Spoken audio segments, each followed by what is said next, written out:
जय श्रीराम दर्शक बंधु पुणी एक नुआ वीडियो सहित आपण मानू आम चैनल को स्वागत जनाऊँ।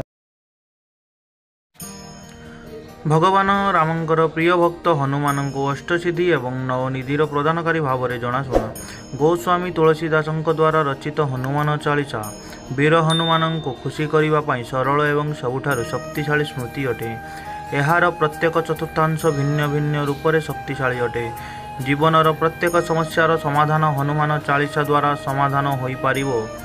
हनुमान चालीसा पाठ करी भक्तों समस्त असुविधा दूर हो जाए।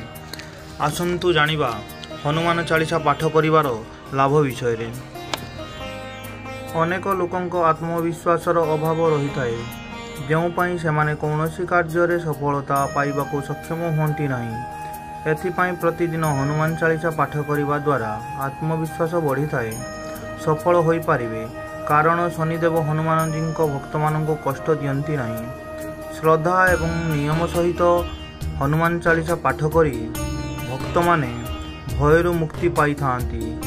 जीवन में अनेक थर व्यक्ति छोट छोट जिनिसरे भयभीत होबाकू लगी थाए।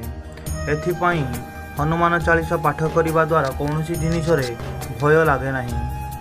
हनुमान चालीसा पाठ करिवा द्वारा आर्थिक समस्यारू मुक्ति मिलता है। जदि तुम्हें करज द्वारा असुविधा पड़ीछ तेबे नियमित हनुमान चालीसा पाठ करवा उचित। एपरी करिवा द्वारा आर्थिक अवस्था धीरे धीरे उन्नति आसी थाए।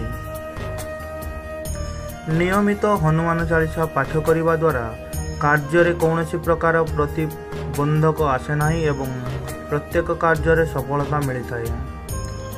हनुमान चालीसा पाठ करवा द्वारा नकारात्मकता दूर होता है एवं मनरे सकारात्मकता संचार होता है। जो व्यक्ति नियमित भाव में हनुमान चालीसा पाठ करे ताहार रक्षा स्वयं राम भक्त हनुमान करती।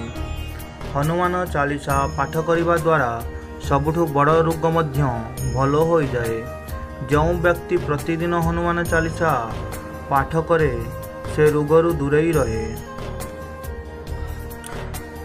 नियमित भावे हनुमान चालीसा पाठ करने द्वारा समस्त इच्छा उपर पूरण होता है। यह सह हनुमान भक्त मानक कौन खराब नजर पड़े नहीं। हनुमान चालीसा पाठ कर आपण शनिदेव को संतुष्ट करें एवं आपण 7.5 प्रभाव ह्रास करिवारे ओ सफल हो पारिबे।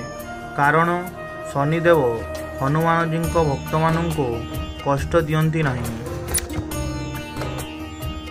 जय श्रीराम दर्शक बंधु आमर ये भिडियोटी आपण मानक जदि भल लगी थाए आम चैनल को सब्सक्राइब करी पाखरे थिबा बेल बटन को निश्चित प्रेस करंतु, जहा द्वारा आमर भिडियो सर्वप्रथमे आपण पाखरे पहुँची पारिबो।